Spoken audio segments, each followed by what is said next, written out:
अस्सलाम वालेकुम वरहमतुल्लाहि वबरकातुहू। आप सबको बहुत बहुत ईद मुबारक हो। ये मैंने वीडियो सिर्फ इसलिए बनाई है कि ये मैंने कल मेहंदी लगाई है और ये मेहंदी जो है ना इसके साथ बहुत रिएक्शन हो गया, ये बहुत इरिटेशन है और बेसिकली केमिकल्स वाली मेहंदी थी।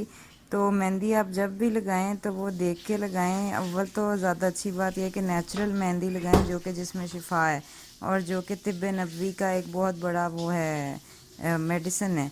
लेकिन ये है कि अगर बाहर की भी लगाएं तो कोशिश करें कि थोड़े से एरिया के ऊपर लगा के देख लें।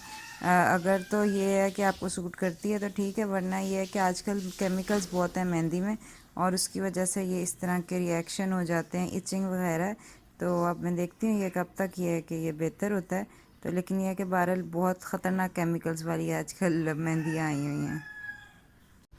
ये वो मेहंदी है जिससे एलर्जिक रिएक्शन जो है वो हो जाता है। इसका कुछ समझ नहीं आ रही है क्या लिखा हुआ है। बेसिकली इंडियन मेहंदी है और इसके अंदर कोई ब्लैक डाई है जिससे रिएक्शन होता है।